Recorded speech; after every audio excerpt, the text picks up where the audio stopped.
Bonjour à toutes. Je suis ravie de vous accueillir dans ce nouvel épisode de podcast aujourd'hui. Je suis avec mon invitée Clémentine Roy. Merci à toi Clémentine d'avoir accepté mon invitation. Je suis ravie de t'avoir avec moi. Alors Clémentine, pour te présenter rapidement, donc tu es coach et conférencière et tu accompagnes les jeunes mamans éteintes à se sentir à nouveau vivantes. Euh, et, euh, et donc au travers notamment de retraites physiques et puis de programmes également à distance. Tu vas nous en parler un petit peu après. Je suis très heureuse donc de pouvoir échanger avec toi, Clémentine. On va aborder justement ce sujet central, toi, dans tes accompagnements pas mal aussi dans les miens, de la culpabilité maternelle, mais plus largement de la culpabilité féminine.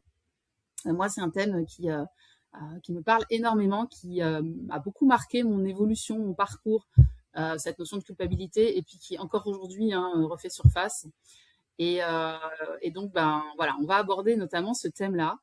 Et pour démarrer, Clémentine, est-ce que tu voudrais ajouter quelque chose déjà à ta présentation? Est-ce que j'ai oublié un élément important que tu aimerais préciser? Non, salut Claire, merci beaucoup pour ton invitation. La présentation est très claire.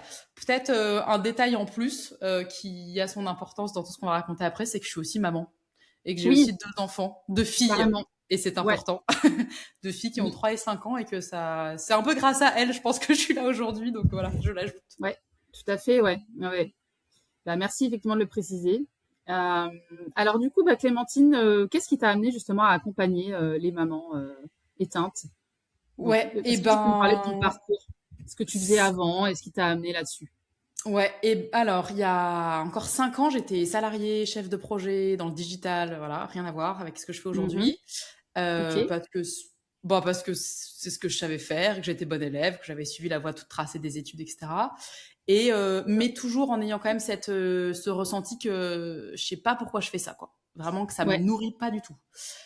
Mais en même temps, j'ai pas appris à faire autre chose, donc je faisais ça. Et puis, j'ai eu un premier bébé, donc une première fille. Et comme pour beaucoup, c'est venu chambouler plein de choses. mm. Ça a vraiment questionné vraiment littéralement, qu'est-ce que je suis en train de foutre de ma vie. Pourquoi je passe mes journées à faire un truc qui ne m'intéresse pas. Quel est le but à tout Et ça, ça? c'est arrivé rapidement après la naissance de ta première fille, Ouais, ce ouais, truc-là? ouais. Ouais, Elle est ok, née en août et ouais, j'ai repris le boulot en novembre et dès le mois de décembre, janvier, c'était présent quoi. Et en mars, il y a toute une semaine où je suis rentrée du boulot, je pleurais tellement ça allait pas. Et mon ok, conjoint m'a dit, je t'interdis d'y retourner. Tu fais ce que tu veux, mais tu y retournes pas. Et en fait, j'étais arrêtée pour burn-out. Ce ok, qui, aujourd'hui, d'accord. avec le recul, je pense que c'était, je sais pas, un burn-out, de l'épuisement, une dépression du postpartum, j'en sais rien en fait. Et quelque part, c'est pas Mhm. très important. C'est juste, il y avait un profond manque de sens dans mon quotidien. Parce que Et tu l'avais pas ce manque de sens avant d'avoir ta fille? Ou tu le sentais déjà un petit si, peu? si, je Mm. l'avais déjà par rapport vraiment au boulot, mais en fait, c'était mon fonctionnement habituel, donc c'était pas assez Mhm. conscient, je pense. Et puis, Ouais, je compensais avec, en fait, quand j'étais pas au boulot, j'étais avec mon conjoint, avec nos potes, on voyageait, on partait en week-end, on allait faire de la randonnée. Enfin, tu vois, il y avait d'autres choses qui me nourrissaient. oui, Sauf que tout à l'arrivée fait. de ma fille, en fait, ça a rajouté des choses et franchement, les premiers mois ont été difficiles. Enfin, on dormait peu, on a un bébé qui a eu des problèmes d'intolérance alimentaire, donc, enfin, il y a eu pas mal de stress et tout. Et du coup, je pense que ça a évincé tout ce qui me nourrissait. Ben oui. Ouais. Et sauf que du coup, soit je passais ma journée au boulot, ça m'intéressait pas, soit j'étais à la maison avec un bébé qui dort pas et qui pleure et on parlait de culpabilité et puis la culpabilité de en fait j'ai trop envie d'être avec mon bébé mais en même temps c'est épuisant, j'ai pas envie d'être là. Oui, mais j'ai pas non plus envie d'être au boulot parce que ça m'intéresse pas. Mm. Donc je pense que ça Ben a oui. vraiment juste mis ça en lumière. Oui. Et donc ça a été assez rapide. Assez rapidement, je me suis dit c'est pas ça que je veux faire. Mais qu'est-ce que je veux faire? J'en sais rien. Et donc, j'ai très vite fait le choix d'être accompagnée. J'ai choisi Ouais. une coach que je suivais depuis quelques temps sur les réseaux, qui me parlait, enfin vraiment, elle avait un langage qui m'intéressait beaucoup, qui me parlait bien. Et donc, je l'ai choisie avec l'idée de, je veux avec toi savoir ce que je vais faire de ma vie, quoi, en termes Ok. professionnels. Et Très en bien. fait, j'ai commencé avec elle, et très vite est arrivée l'idée que l'accompagnement, ça m'intéressait beaucoup, que la maternité m'intéressait particulièrement, et donc, le métier de doula est apparu assez vite.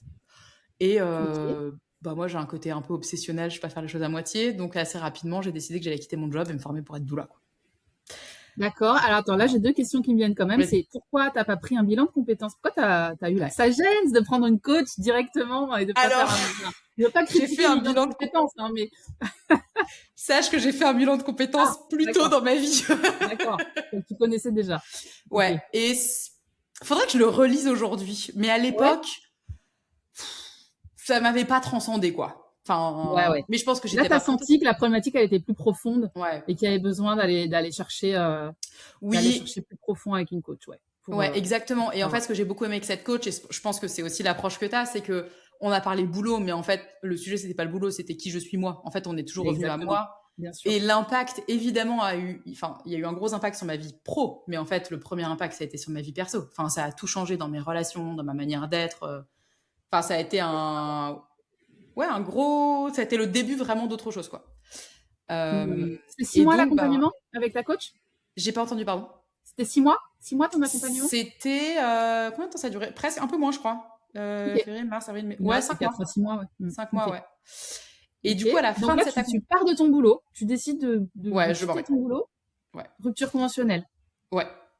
Ok. Et en fait, ce que j'ai adoré, c'est Waouh. que ce job, je l'ai pris, j'ai été embauchée enceinte. Ils savaient, hein, j'avais annoncé la couleur.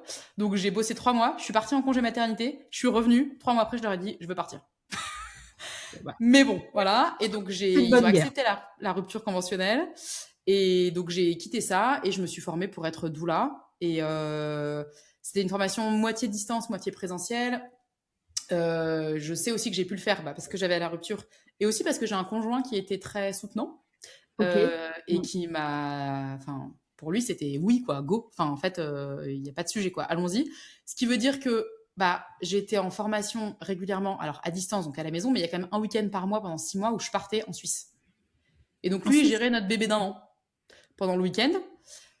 hmm. J'ai envie de dire, plein de mères le font, hein, mais je sais que ça, enfin voilà, ça a quand D'accord. même été Hmm. important. Ouais. Et je parle souvent de l'importance de l'entourage, hein, mais moi, enfin voilà, l'environnement dans lequel on baigne joue beaucoup sur ce qu'on s'autorise ou pas. Et moi, je pense que mon conjoint a été un gros amplificateur de ce que je me suis autorisée aussi à ce moment-là. Ouais. Ça, c'est Et je me top, suis, hein. ouais, et je me suis formée. Et en fait, c'est très drôle parce que je me souviens quand j'ai commencé cette formation, je disais toujours, je me forme pour être doula, mais je sais pas ce que j'en ferai. Il y a Ah, une part de intéressant. moi qui savait déjà que ce serait pas exactement ce que je ferais. Hmm. Mais voilà, je suis allée au bout de la formation. Entre-temps, j'ai eu un deuxième bébé. Ouais. Et en fait, c'était très paradoxal parce que j'ai vécu cette deuxième grossesse en étant en fin de formation. Donc, avec toutes les connaissances sur la maternité, hein, toute la théorie, tout la physiologie, etc. Donc, j'avais une idée encore plus précise de ce à quoi allait ressembler mon deuxième postpartum, enfin mon accouchement et mon deuxième postpartum. Et en fait, ma fille est arrivée, donc pareil, avec mon conjoint, c'était OK que j'allais mettre... J'avais commencé à accompagner un peu, mais du coup, on avait dit, je vais mettre en pause. Enfin, voilà, on a 2 enfants de moins de 2 ans, on va y aller tranquille, quoi. Et donc, ma deuxième fille est arrivée. 3 mois après, on a déménagé. On n'est pas parti très loin, mais on a quitté la ville pour aller à la campagne. Donc, je me suis retrouvée assez seule. Et en fait, là, j'ai sombré. Parce que le gros écart, ça a été, j'avais imaginé que j'allais adorer être avec mon bébé toute la journée, dormir avec elle, allaiter longtemps, gna gna gna gna gna. Pas du tout. J'ai détesté. Et ta première fille, c'était pareil ou oui et non, parce que ma deuxième fille, j'ai eu le congé mat classique de 2 mois et demi, et après j'ai repris le boulot. Ouais. Et je pense que ça m'arrangeait bien de reprendre le boulot. Mais là, on avait acté qu'en fait, je reprenais pas le boulot avant 1 an. Ouais. Et du coup, pour moi, ça a été hyper dur. Pas tant. En fait, ce que j'ai compris, c'est pas tant le fait d'être avec elle qui était dur, c'est en fait, je ne suis pas du tout la mère que j'imaginais être. Et donc, beaucoup de culpabilité et de jugement et tout ce qui va avec. Quand tu dis que j'étais pas la mère que j'imaginais être, que tu peux préciser un peu, par exemple Ouais, j'imaginais que je serais, j'ai envie de dire, une mère Instagram, tu vois, la maman qui adore allaiter son bébé tout le temps, qui adore passer ses journées entières avec son bébé, à faire plein de choses avec son bébé et machin et tout, qui est hyper calme, hyper patiente et tout. Et en fait, pas du tout. J'ai allaité ma deuxième fille pendant 6 mois, mais ça a été un choix au début. Et en fait, les 2 derniers mois, mais j'en pouvais plus. Et sauf qu'elle avait un problème de succion. Bref, elle ne prenait pas du tout le biberon. Et en fait, moi, c'était horrible. Je pleurais à chaque tétée. Je n'en pouvais plus. Physiquement, c'était trop. Et enfin, on a essayé plein de choses, hein, mais je pense que j'étais aussi à un stade où je ne voulais pas qu'on m'aide, je voulais y arriver toute seule. Oui. Hein, je ne le referais pas de la même manière. Et du coup, ouais, il y a eu tout ça. Et en fait, il y a eu une grosse remise en question, en fait, à ce moment-là, de me dire, je suis censée être doula, donc accompagner les femmes à être mère, et je suis en train de détester être mère. Waouh, ouais. Quelle est ma place là-dedans, quoi. Et ça a Mais moi, vraiment été... j'ai envie de dire, mais justement, en fait, parce que, enfin, Oui. tu sais, on dit les cordonniers sont les plus mal chaussés. Ouais. Moi, je dis surtout, non, le gars n'aurait pas eu l'idée d'être cordonnier s'il n'avait pas eu un trou dans sa chaussure. C'est plutôt comme ça qu'il faut le voir. C'est clair, ouais, c'est vrai. Non, mais complètement, t'as complètement raison. Bah, et du coup, en Donc, fait, ce que j'ai compris mieux là, qu'une c'est... femme qui n'aime pas être mère peut accompagner les mères. Voilà. Et en fait, Ouais. c'est... Moi, ce qui m'a aidé à ce moment-là... Bon, du coup, j'ai fait... Enfin, voilà, j'en suis pas sortie toute seule, hein, de ce trou noir, comme je l'appelle. J'ai fait un peu de thérapie corporelle, pas mal, parce que j'avais besoin de me reconnecter un peu à mon corps aussi, à mes sensations. Ouais. Quand tu dis thérapie corporelle, par exemple, c'était quoi? Ouais, c'est de la La sophro? psychologie biodynamique. Ok. Et Je en connais fait, pas. c'est un mélange de... Bah, c'est un mélange de psychologie classique, donc on parle, quoi, de parole, et Ouais. de massage. Et en fait, l'idée, Ok. c'est d'aller intégrer dans le corps tout ce qui s'échange par la parole. Waouh, bien. Et Ok. moi, ça m'a vraiment beaucoup parlé parce qu'il y a plein de choses que j'avais compris intellectuellement, mais en fait, ça passait pas dans le corps, quoi. Donc, Exactement. Ouais. voilà, moi, c'était Il y a vraiment pas une approche que j'aime d'intégration. bien. Et Mm. ça m'a vraiment aidé petit à petit à me dire, OK, en fait, qu'est-ce que je veux dans ma vie, qu'est-ce que je veux pour mes enfants, etc. Et après, de là a découlé en fait, je crois que ce qui m'a perdu dans ma maternité, c'est que je ne suis devenue que mère. J'ai oublié tout le reste, en fait. Et Ouais. je le vois beaucoup aujourd'hui, hein, avec les femmes que j'accompagne, mais tu demandes à une maman comment elle va te répondre, ah bah ça va, et elle va parler de son enfant direct après. Ouais. Il est malade, il a pas dormi, il a mangé, mais c'est juste direct son enfant. Ou tu demandes à une maman ce dont elle a besoin, bah en fait, souvent il y a un trou noir, quoi. C'est, bah je sais pas, en fait, je sais pas, je m'occupe des besoins des autres depuis tellement longtemps que je ne connais plus mes propres besoins, quoi. Et je pense Ouais, qu'il y a eu tout à vraiment fait. ça pour moi, je me suis tellement dévouée à mes enfants et que ça me nourrissait pas de le faire de cette manière-là que je m'étais perdue en route, quoi. Et en fait, j'ai Mm. trouvé très difficile de trouver Enfin, en fait, je n'ai pas trouvé quelqu'un qui puisse accompagner ça. Il y avait des Ok. psys, il y avait des coachs et tout, et franchement, enfin, moi, ça m'a sauvée, hein, vraiment. Mais en fait, derrière, je me suis dit, j'ai cherché beaucoup en fait de modèles d'accompagnantes qui sont mères, parce Mais oui. parce qu'il y a quand même un truc particulier, quoi, quand on est mère. Enfin, il y a un truc que tu peux pas. Mm. Toi, tu le sais, tu as des enfants, quoi. Il y a des trucs que tu Mm. vis en tant que mère, si tu l'as pas vécu, Mm. tu peux pas le capter, quoi. Ouais. Et, Ouais. et c'est comme ça que petit à petit, bon, je suis sortie de mon trou noir, j'ai décidé de reprendre l'accompagnement, j'ai décidé justement de porter ce message-là, d'assumer que j'étais une mère différente de ce que je voulais être, mais en fait qui est du coup mon modèle idéal, je vais dire. Un modèle dans lequel la femme existe d'abord en tant que femme. Et parmi tous Ouais. ces rôles, il y a le rôle de mère, mais elle a aussi le rôle de partenaire, d'entrepreneur, enfin ce qu'on veut, quoi. C'est juste un rôle. Et du coup, j'ai décidé de créer cet accompagnement-là dont moi j'aurais eu besoin. C'est-à-dire que je n'accompagne que les mères. Oui. Et je les accompagne vraiment à être des femmes. Moi, j'accompagne pas les mères à être des meilleures mères. J'ai envie de dire, ça, c'est le dommage collatéral, tu vois. Oui, in Mm. fine, si t'es mieux toi en tant que personne, t'es une mère un peu plus patiente et voilà. Mais mon but, c'est pas ça. Mon but, c'est que les mères que j'accompagne, elles s'aiment en fait. Et que du coup, elles aiment la Ouais. vie qu'elles créent, elles aiment la relation qu'elles créent et tout ça, quoi. Mais ça, tu vois, ce que tu dis, bah, c'est fondamental. Et en fait, ça paraît évident quand on le dit, sauf que je trouve que dans les faits, d'arriver à dire quand moi je me sens bien et que je me priorise, les autres vont aller mieux autour de moi, donc mes enfants, et je vais être une meilleure mère. Dans les faits, c'est vachement compliqué à assumer. Oui. Et c'est ce truc-là qui est hyper difficile à faire switcher. Moi, j'ai passé aussi, hein, mais ce truc de dire, attends, en fait, quand je deviens égoïste, entre guillemets, eh ben, ça détend sur mes enfants, en fait, indirectement, et sur tous les gens autour de moi. Mais au début, il y a un espèce de truc effrayant à passer, parce que tu culpabilises de fou, quoi, de faire ça. Ouais, exactement. Tu culpabilises de fou parce qu'en fait, on t'a toujours appris qu'en tant que mère, ton rôle, c'était de donner tout aux autres. Ouais, je sais pas Et quel modèle de mère t'as eu toi, mais en général, on reproduit un petit peu, voilà, on a eu, hein. Moi, c'était la mère au foyer qui travaillait pas et qui passait son temps à dire ah mais je me suis sacrifiée pour vous et tout. Et toi, t'es là, non, on n'a rien demandé, nous. Ouais, exactement. Bah, moi, j'ai pas souvenir qu'elle dise ça, mais j'ai effectivement Moi, elle eu disait une un peu maman ça quand au même. foyer et bah, on était 5 enfants, en fait. Donc Ah oui, déjà, rien que d'accord, là. ok. Enfin, Mm. mais, Déjà. Ouais. mais oui, en fait, souvent, la culpabilité vient du fait que si on prend du temps pour ça, mais ça que je trouve ça fou, si on ose dire qu'on prend du temps pour nous, bah direct, le mot qui vient, c'est l'égoïsme, tu vois. Ouais. Comme si, en fait, non, en fait, on est des humains. Enfin, bien sûr qu'on a des besoins. Et c'est malheureusement quand même très lié au féminin. Encore une fois, parce que bah, dans la construction sociétale, la femme est faite pour donner. Mm. Tout à fait. Mais un homme qui... Enfin, ça choque quand même assez rarement un père qui dit « Ah bah, tous les lundis soirs, je vais au foot. » Ah bah oui, il en a besoin pour se dépenser. Oui, bah pourquoi, en fait, la femme, tous les mardis soirs, elle peut pas aller à la Mm. boxe, quoi. Enfin, je veux dire, c'est exactement le même besoin.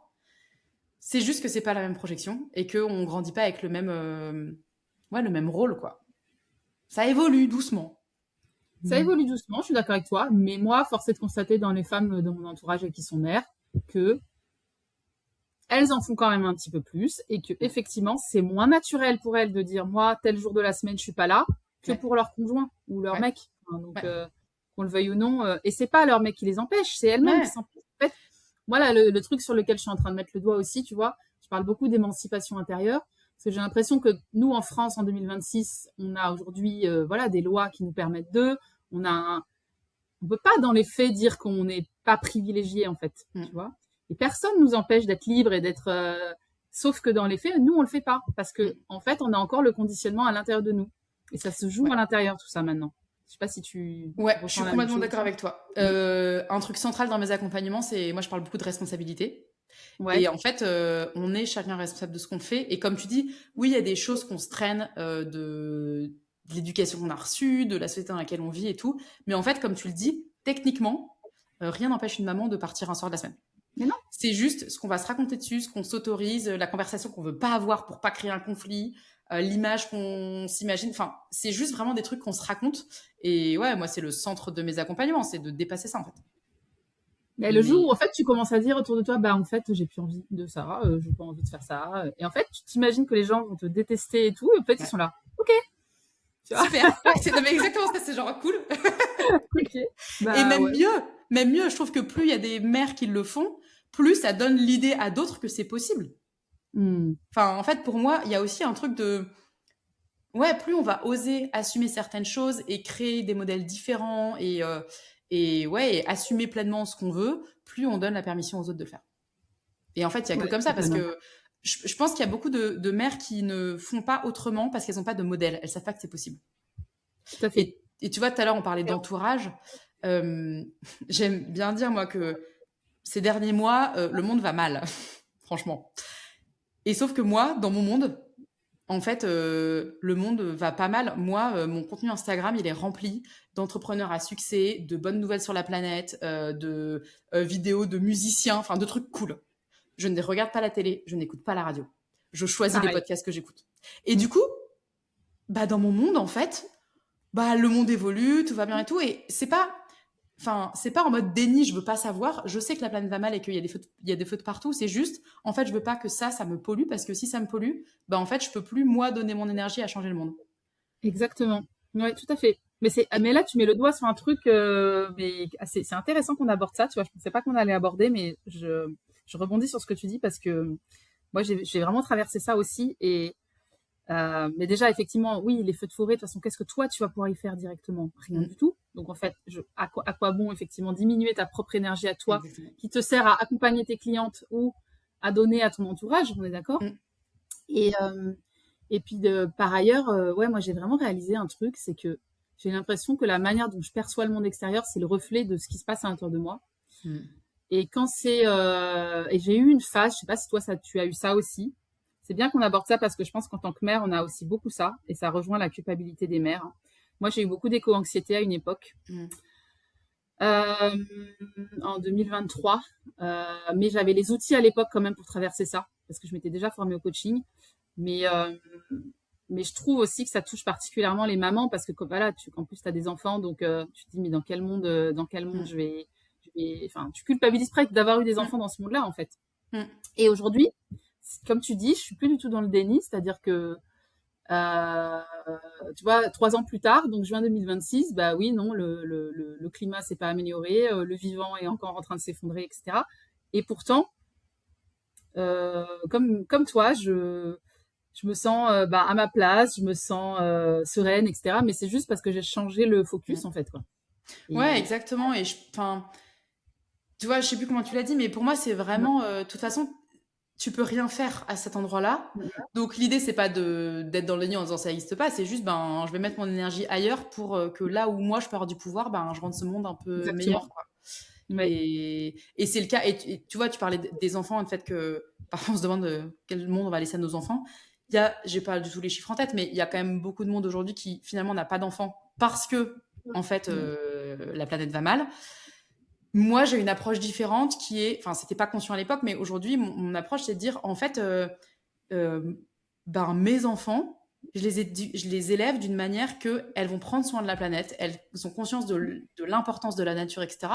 Et donc, ben, en fait, d'une certaine manière, elles participent aussi à ce que la planète demain aille mieux, quoi. Si, en fait, mon point, c'est si tous les gens conscients écologiquement arrêtent d'avoir des enfants, bah, le monde va aller encore plus mal.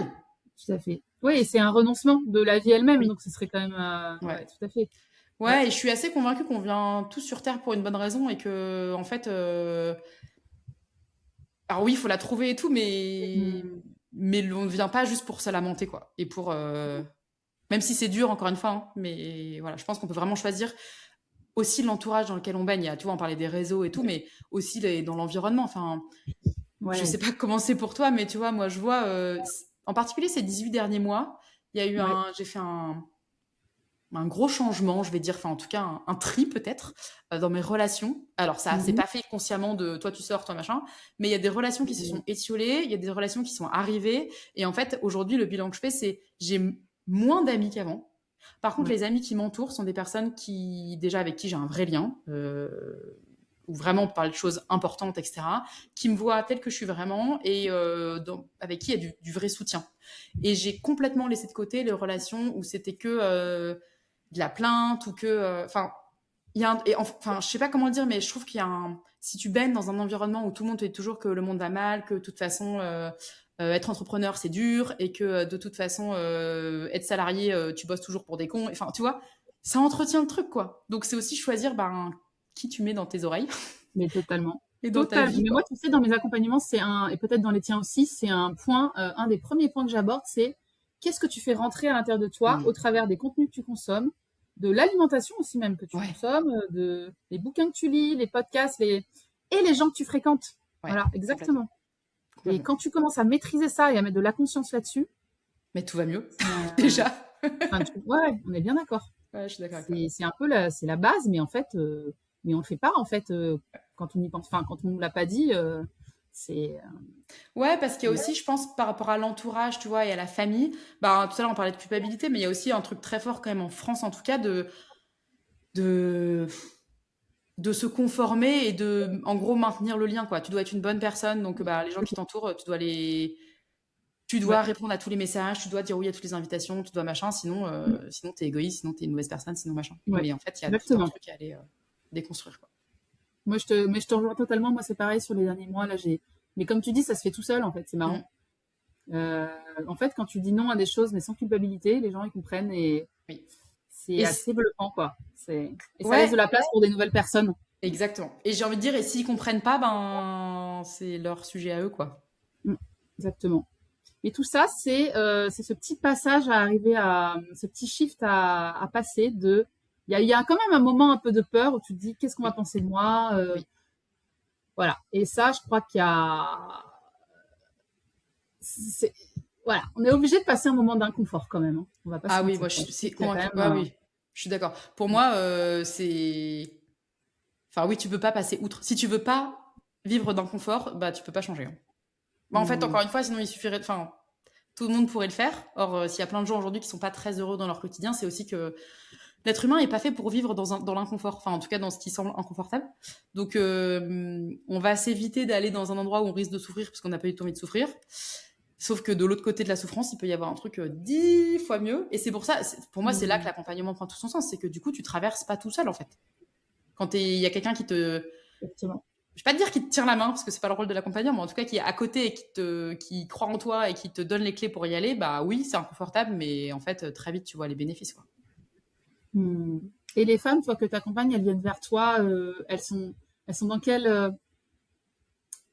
elles ont quelle problématique, en fait? Qu'est-ce qu'elles t'expriment comme problématique, Ouais, précisément? les problématiques principales, c'est que ce qui revient souvent, que moi, c'est, je le résume en je sais plus qui je suis, en dehors de mon rôle de maman. Ok, elles te disent vraiment, je sais plus Ouais, qui je genre suis. l'impression un Elles peu de cette. expriment vraiment ce truc de Ouais, souvent, ce qui besoin de revient, savoir c'est qui j'ai elles sont. l'impression de m'être effacée ou d'avoir disparu. Tu vois, elles Ok. sont. Les profils que j'accompagne, moi, c'est souvent des mamans qui, si tu les regardes, enfin, si tu regardes leur quotidien, tout va bien. Elles ont un job, elles ont des enfants en bonne santé, ça roule, il n'y a pas trop d'engueulades dans le couple, enfin, ça roule quoi. Mais en fait, à l'intérieur, ben, en fait, il n'y a plus rien qui les allume. Elles Mm. s'ennuient un peu, en fait. Et pas dans le sens elles ont rien à faire, dans le sens elles font plein de trucs. Mais en fait, Oui. toutes les journées se ressemblent. Et on prépare les vacances scolaires, on vit les vacances scolaires, on reprend la routine du quotidien et machin. Et il n'y a plus de, ouais, il y a plus de feu à l'intérieur, quoi. Donc souvent, c'est un peu Mm. une lassitude. Et parfois, ce qui vient, ça va être sinon un peu, j'en ai de moins en moins, mais des femmes qui arrivent, enfin des mères qui arrivent en disant, je suis à bout, j'ai envie de tout envoyer balader. Ouais. Mm.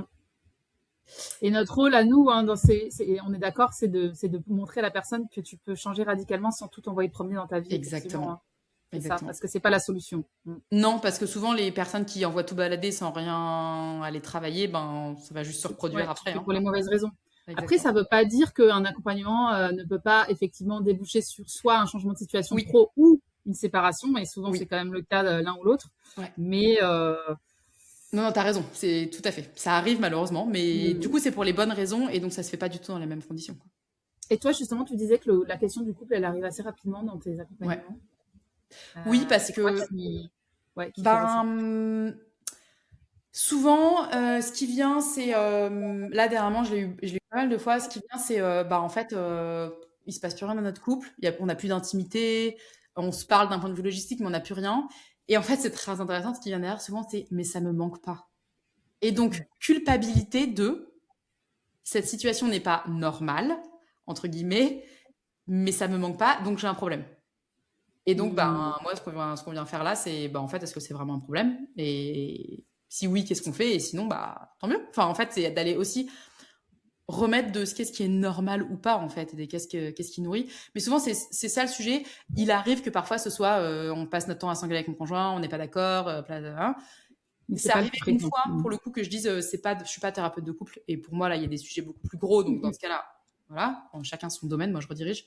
Mais en général, c'est plutôt une histoire de, ben, comme tu disais tout à l'heure, en fait, tu vois, une maman qui va dire, ah ouais, mais je peux pas faire ça parce qu'il a jamais fait le coucher ou parce qu'il sait pas faire ça ou machin. C'est, bah, est-ce qu'en fait, tu lui as laissé la place de le faire?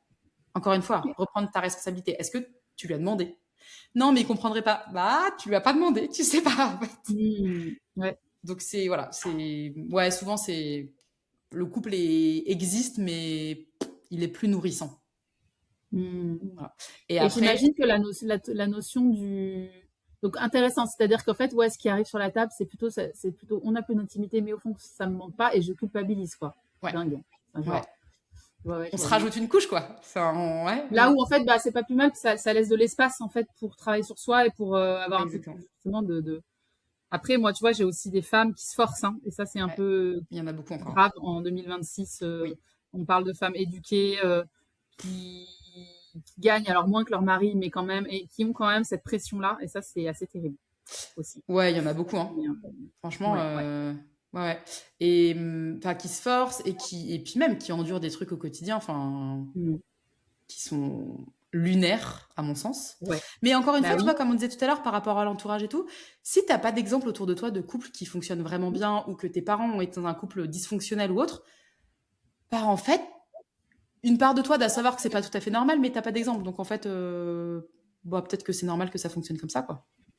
Quand tu dis qu'elles endurent des trucs lunaires, enfin, c'est pas trop. Si tu peux donner des exemples, par Ouais, exemple? ouais, non, ouais, ouais, tout à fait. Bah, non, mais ça va être, tu vois, le conjoint qui est absent, qui a un boulot avec des déplacements, qui va être absent 10 jours.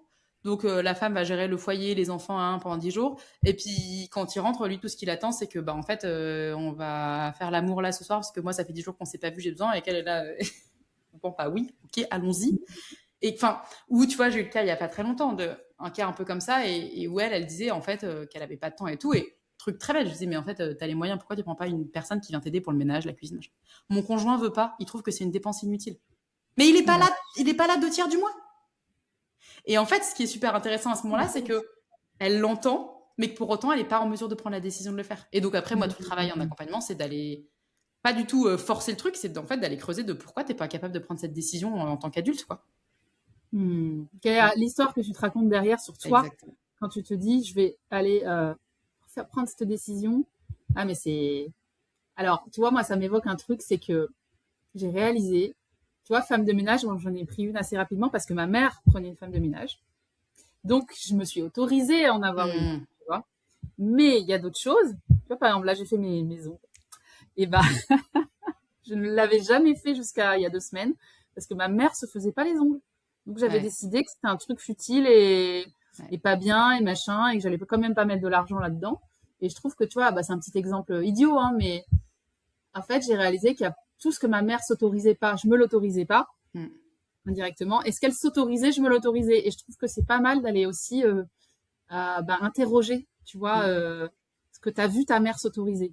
Parce que tu peux comprendre plein de choses comme ça. Ouais, il y a vraiment une forme de loyauté hein, qui est parfois inconsciente. Tu vois, toi, tu as mis la conscience sur c'est ce qu'elle s'autorisait, je me l'autorise. Mais il y a plein de choses. Enfin, je pense qu'il y a plein de choses qu'on fait ou pas sans avoir mis le doigt sur le fait que ah, mais c'est parce qu'en fait, ma mère fonctionnait comme ça. Et qu'on n'avait pas forcément le lien, mais oui, on reproduit quand même beaucoup. Hein. Ou à l'inverse, on va prendre le contre-pied, mais ça reste une forme de loyauté en fait quand on fait. Oui, mais c'est une réaction, donc en fait, c'est pas, ça part pas de soi, quoi. Et du coup, oui, Clémentine, toi, dans tes accompagnements, on parlait un petit peu de nos accompagnements respectifs. Toi, ça consiste en quoi exactement ce que tu fais et quelle est la place? Parce que tu vois, moi, je sais que dans mes accompagnements, je dis souvent que c'est de l'accompagnement du coaching holistique, c'est-à-dire que je suis pas que dans le mental, mais aussi dans toute la partie effectivement corporelle. Et toi, j'imagine que c'est un peu pareil aussi. Tu peux développer là-dessus. Ouais, tout à fait.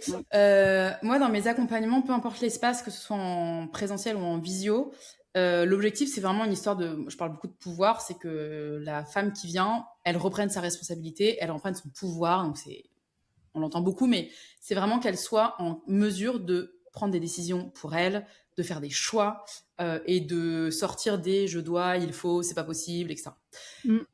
Ça passe évidemment par le mental, il y a des choses à comprendre, mais bah, comme on disait avant, en fait, il y a plein de choses dont on hérite de nos parents, de nos arrière-grands-parents, etc., de la société, de l'école, de plein de choses. Et parfois, en avoir conscience dans le mental ne suffit pas. Moi, je l'ai vécu aussi, hein, il y a plein de choses que j'avais compris sur mon fonctionnement. J'avais beau le savoir, je reproduisais quand même, parce que je suis convaincue que vraiment le corps est une éponge à information. Dans un sens comme dans l'autre, c'est-à-dire qu'à la fois notre corps garde plein de choses et à la fois notre corps peut nous informer de plein de choses.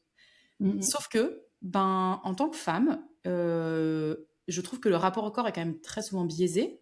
Très tôt, on a des modèles de femmes qui ont un standard bien précis de physique.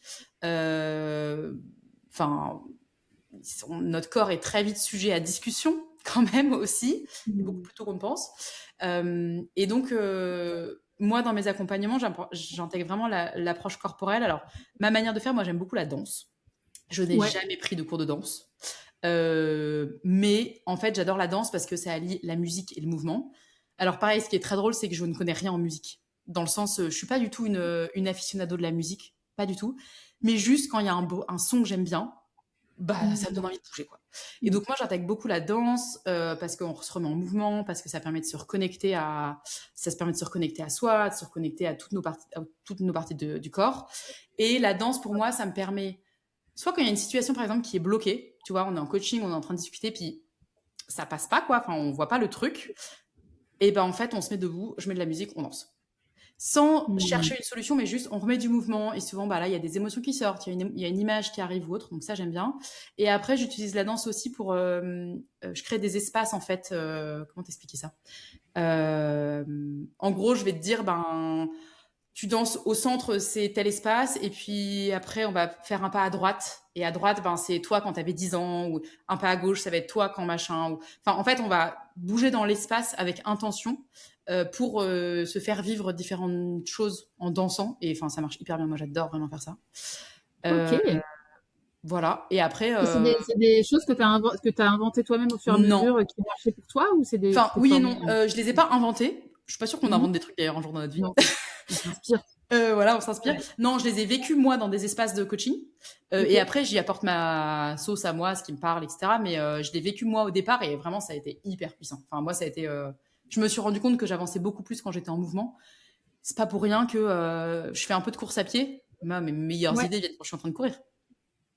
Toujours. Mm. Donc mes notes de téléphone sont remplies de moi en train de et machin et Drake et tu vois en train d'enregistrer une note vocale pour pas oublier cette Ah, idée c'est une de bonne génie idée, que je suis ça. en train d'avoir. Moi, je cours pas en ce moment parce qu'il fait trop chaud, Oui. mais ouais, c'est une bonne idée en tout cas. Et en fait, Franchement, bah tu vois typiquement sur l'intention et tout, avant je courais toujours en écoutant un podcast, en écoutant de la musique et tout, et depuis peu je n'écoute plus rien, bah parce que Ok. sinon je m'entends pas penser. Ouais. Ouais. Voilà.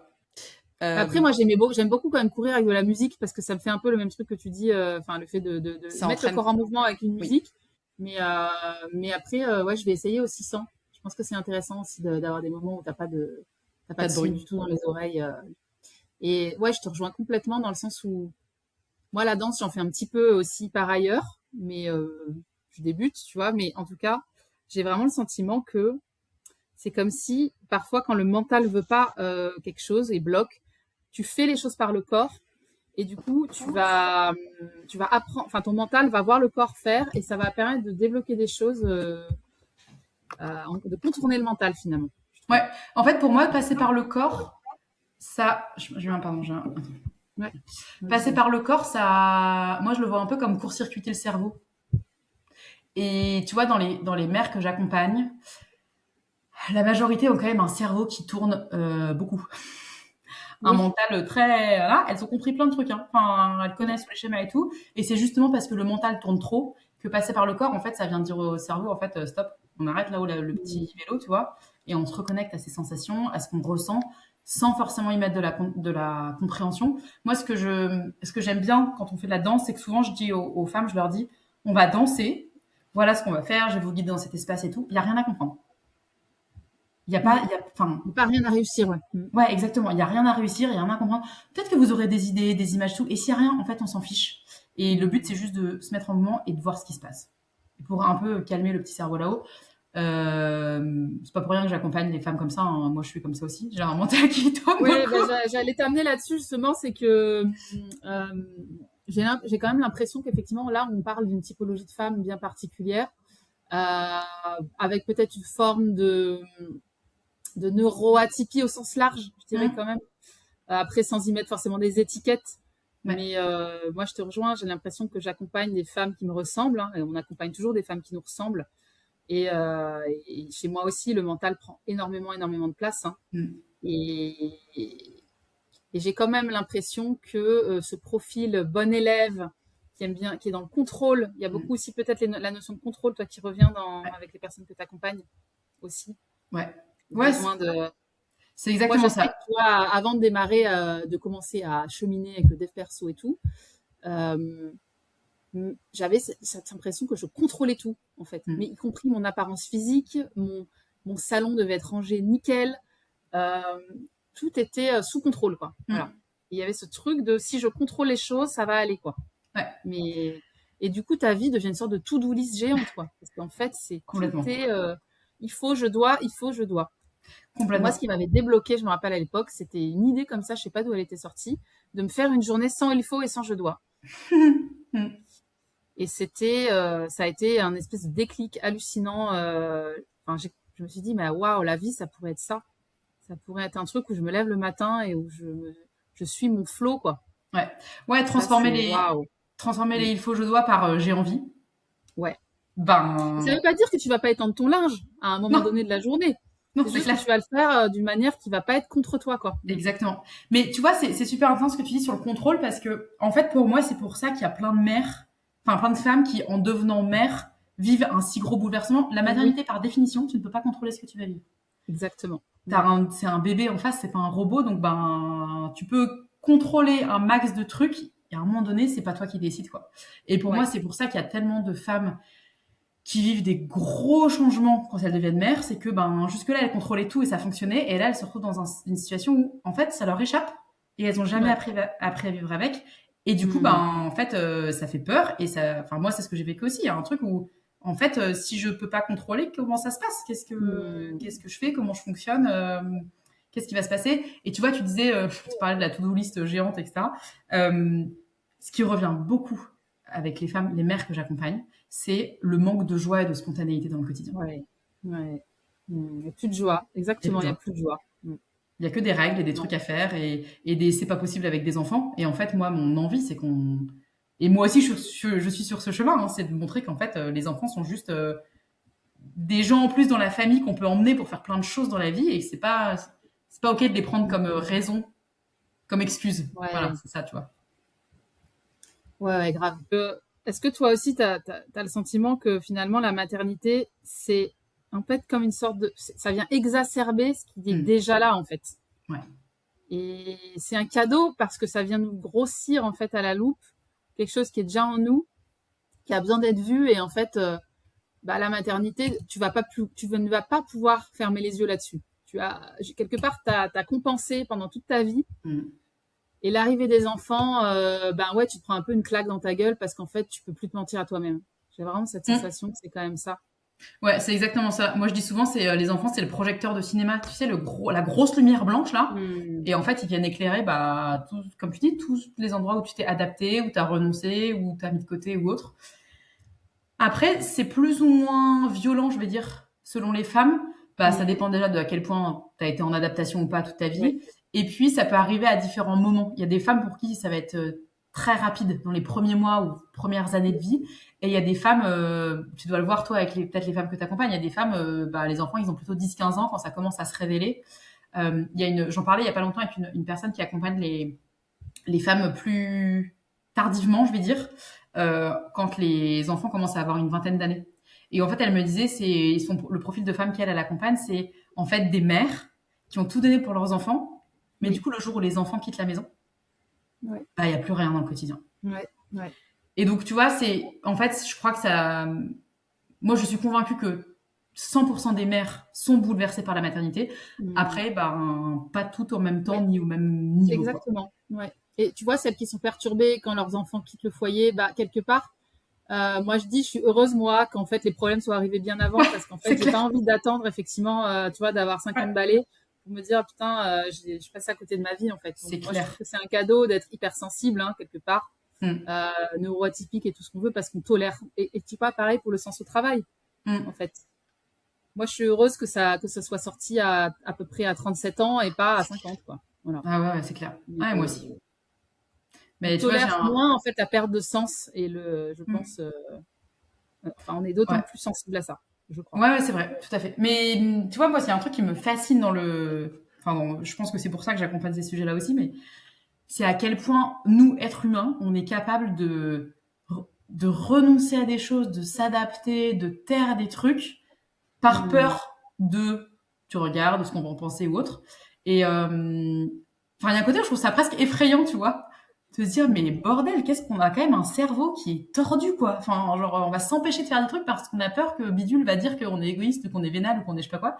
Mais, moi, vraiment, il y a je crois qu'il y a une sorte presque de rage, tu vois, de dire, mais moi, j'en ai marre de voir les mères qui se font chier dans leur vie, quoi. Enfin, c'est pas possible. C'est pas ça que je veux montrer à mes enfants, tu vois. Et justement, tiens, ça peut être un peu ma question de fin de cette interview parce que leur tourne. Quand même, mais j'aimerais bien savoir justement toi, c'est quoi peut-être les 3 plus grandes choses que tu es fière de t'autoriser aujourd'hui que tu t'autorisais pas avant? Ouais. Je pense que la première, c'est de nommer ce dont j'ai besoin. Ouais. Dans le sens, dire quand j'ai envie d'être seule, dire quand j'ai pas... Enfin, tu vois, j'ai eu l'exemple il y a pas très longtemps, c'était en avril. On avait un week-end prévu avec mon conjoint, mes 2 filles, dans sa famille à lui. 3 jours de week-end. Et en fait, 2 jours avant, j'ai dit à mon conjoint, tu sais quoi, je crois qu'en fait, j'ai besoin d'être seule. Et c'est pas que j'aime pas sa famille, en plus, j'adore sa famille, mais c'est juste, en fait, là, c'est l'occasion pour moi de passer 3 jours solo à la maison. Je crois que je vais pas venir. Et c'était même pas genre, est-ce que t'es OK que je ne vienne pas? C'est, je t'annonce que je ne vais pas venir. Et voilà, et sa réponse en face, elle a été, bah oui, très bien. Enfin, OK, Et t'as ouais, c'est raison, ça. tu vois. Voilà. Donc, ça, je pense vraiment, c'est. Et du coup, ce qui me permet aussi de le faire encore. Enfin, voilà, c'est un truc que je fais assez régulièrement d'assumer de là, j'ai besoin de ça. J'ai besoin qu'on se voit, ou j'ai besoin d'être seule, ou machin. Donc, ça, c'est un vrai cadeau, je pense quand même. Et c'était vraiment pas le cas avant. On est d'accord que ça suppose d'être connecté à son corps pour ressentir ce dont on Oui. a besoin. Ça nécessite d'être connecté à ce ressenti corporel. Oui. Et mais justement, tu vois, ça fait lien avec le deuxième. Je pense qu'une autre Ouais. chose que je m'autorise, c'est justement de prendre le temps pour me reconnecter à mon corps. Ça a été un long chemin. Moi, mes deux grossesses, enfin plutôt mes deux postpartum, j'ai vécu vraiment une dissociation. Hein. Ok. Et sur le deuxième, ça a été assez tardif. Je pense amplifié par plein de choses, mais tu vois, enfin ouais, il y a eu longtemps quand même le côté où bon, je me croisais dans le miroir et presque je reconnaissais pas mon corps, quoi. Enfin, tu vois, c'était vraiment genre, Ah ouais. j'avais un corps qui me permettait de fonctionner, mais tu vois, je prenais pas le temps de me laver correct, enfin, de prendre le temps sous la douche. Enfin, tu vois, c'était fonctionnel. Et du coup, vraiment, là, aujourd'hui, je prends le temps de choisir des vêtements que j'aime vraiment, de prendre le temps de me laver sous la douche, de mettre de la crème, de toucher mon corps, mais aussi, du coup, à l'inverse, de dire parfois, par exemple, à mes filles, moi, j'ai des filles qui sont très, très câlins, et parfois, je leur dis, là, j'ai pas envie que tu me touches, en fait. Je suis désolée, mais là, c'est trop pour moi. Ouais. Et, et ça, je me le serais jamais permis avant parce que je me serais dit, ah, quelle mère je suis de pas accepter un câlin de ma fille. Non, mais en fait, là, c'est pas une histoire de je veux pas de câlin, c'est je veux pas qu'on me touche, en fait. Ouais. Trop d'un point de vue On n'a sensoriel. pas tous les mêmes besoins de proximité physique avec les gens. Je suis bien Exactement. d'accord avec toi. Exactement. Ouais. Donc, ça, c'est une autre chose. Alors que, voilà, encore une fois, j'adore les câlins, mais pas toujours. je choisis mes Pas tout moments. le temps, pas Ouais, de toutes les manières. Et ouais, tout à fait. exactement. Exactement. Et la troisième chose, qu'est-ce que ce serait? Je pense que la troisième chose, c'est ce que je m'autorise à dire. Dans la vie en général, mais aussi sur mes réseaux. Pour mes clientes et tout. J'ai longtemps voulu être très consensuelle. Tu vois, on parlait de la bonne élève, donc être gentille, pas froissée, rien. Je pense que j'ai longtemps pris en charge les émotions des autres. Ça, c'est typique des hypersensibles. Hein. Voilà. Et en fait, pareil, c'est encore en chemin, mais il y a plein de choses aujourd'hui que je m'autorise à dire et à nommer sans que ça me déclenche quoi que ce soit. C'est plus, voilà, ma vérité. Et puis, voilà. Pas dans le sens, je m'en fous de ce que vous pensez, mais plus dans le sens, là, je parle de moi et voilà ce qui m'importe. Et en fait, je me rends compte que plus je le fais, plus c'est léger pour moi au quotidien, en fait. Parce que je suis plus en train d'adapter, de réfléchir à comment je vais le dire, comment ça va être interprété, etc. C'est plus, voilà ce qui me concerne moi. Ouais, et j'irai plus loin. Je pense que ça autorise les autres autour de nous à faire pareil, Ouais, surtout. complètement. Et nos enfants, notamment aussi. Et nos enfants. Ouais. Ah ouais, moi, je suis convaincue que tout ce que je fais là, c'est aussi en grandement pour mes filles. Hein. Ouais. Voilà. Moi, j'adore quand mes filles, je leur fais un bisou et qu'il y en a ma fille de 3 ans qui me dit, tu m'as pas demandé, maman. Oui, tu as raison. Tu as raison, je ne t'ai pas demandé. Ou, tu vois qu'elle dit, ou ma fille de 5 ans, moi j'adore, ma fille de 5 ans, elle a un côté aussi, comme moi, assez sensible au bruit et tout ça. Et c'est hyper fréquent quand il y a du monde. D'un coup, elle va prendre sa boîte à histoire, elle disparaît, elle va se mettre dans sa chambre, écouter ces trucs. Elle a 5 ans. Mais parce qu'en fait, elle a capté que, en fait, il y a trop de bruit. J'ai pas envie d'être avec vous, je m'en vais, quoi. Et je pense que c'est, enfin voilà, on parlait tout à l'heure de pourquoi on fait des enfants dans ce monde. Voilà, créons des enfants, élevons des enfants qui connaissent leurs besoins et qui vont. Ouais, c'est ça. Je crois que c'est vraiment la clé, hein, c'est renouer avec l'écoute de tes besoins et ensuite, l'étape d'après, c'est assumer de les exprimer, de les faire respecter. Et je pense que si tout le monde sur cette planète, et c'est la génération qui arrive, parvient à faire ça, le monde va changer par ça, parce qu'il n'y aura plus cette espèce d'animosité, en fait. Moi, je me rappelle que j'étais très, très énervée, en fait, à l'intérieur de moi, très en colère. Et tu vois, pareil, un petit truc que j'avais mis en place, je rentrais du travail, et j'avais décidé, je laissais les enfants en bas dans le salon et je prenais ma douche. Avant tu vois, je rentre du boulot, je m'autorise à prendre ma douche. Et ça changeait tout. Sinon, après, j'allais dans les placards manger des trucs, j'étais énervée, j'étais stressée, je criais sur mes enfants. Et en fait, de m'autoriser simplement à me dire, là, je vais prendre ma douche. C'est bon, ils peuvent rester sans moi un quart d'heure. Et c'est des petites choses, mais voilà, ça change. Ouais, mais c'est hyper important parce que sinon, t'as pas de temps à toi. Et comme tu dis, tu t'entretiens la frustration, la colère, etc. Et en fait, ça déteint partout, quoi. Et tu la déverses après, déjà sur toi. Enfin, ça joue contre toi et après, c'est sur les autres aussi. Hein, donc, exactement. Ouais. Est-ce que tu aurais peut-être un message que tu aimerais adresser aux mères qui nous écoutent Ouais, mon message principal, c'est Ouais, vas-y. permettez-vous, hein, permettez-vous. Moi, la permission, c'est vraiment la permission Ouais. viendra jamais de quelqu'un d'autre. Elle peut venir que de Exactement. vous. Ouais, Donc, carrément. permettez-vous de créer un monde dans lequel vous aimez vivre. Mmh. Ouais. Voilà, Ça paraît tellement évident et en même temps, c'est c'est tellement tellement dur. difficile Ouais. quand on n'est pas quand on n'a pas fait Oui. ce switch. Mais T'as raison de le préciser, c'est hyper dur. Et ce que moi je trouve, enfin, ce qui m'emporte aussi dans les espaces que j'accompagne, c'est même si moi j'ai avancé sur le chemin, il y a quand même encore des endroits où, bah, comme on disait tout à l'heure, on culpabilise encore, on se permet pas des trucs et tout. Et en mmh, fait, bah, c'est un plus on le chemin. fait, ouais, c'est dur, mais plus on le fait et plus on est accompagné en fait. Pas besoin d'être seul à galérer, quoi. Ouais, tout à fait. Il y a tellement de manières d'être accompagné, tellement d'espaces, tellement de, ouais, il y a plein de relations qui peuvent se créer vraiment et je trouve ça tellement, tu vois, j'en parlais ce week-end avec ma mère, je trouve ça fou. Il y a tellement de gens qui ont besoin de passer, mais comme moi, hein, près du burn-out ou près de la mort pour se dire merde, en fait, je vais changer de vie. Bah, en fait, n'attendons pas de mourir, quoi. Ouais, c'est là tu rejoins le message aussi que je dis aux personnes qui sont en perte de sens dans leur travail. Je leur dis, mais n'attends pas d'être au bord du burn-out pour Mm. commencer à réfléchir à ce que tu voudrais faire d'autre. Exactement. Et voilà. Après, parfois on a besoin de se prendre un mur pour réagir. Oui, exactement. Non. Ok, bah merci Ouais. beaucoup Clémentine. J'ai passé un très bon moment avec toi à échanger. Ouais, Vraiment, merci je te Claire, c'était trop remercie bien. infiniment pour ta dispo.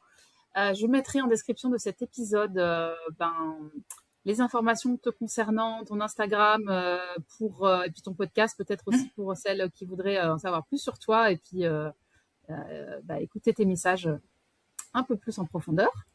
Avec Et plaisir. merci en tout cas pour ce temps ensemble. Merci Claire, Et, merci à toi. et puis à très bientôt. Ouais, à très vite. Bon après-midi. Salut Claire.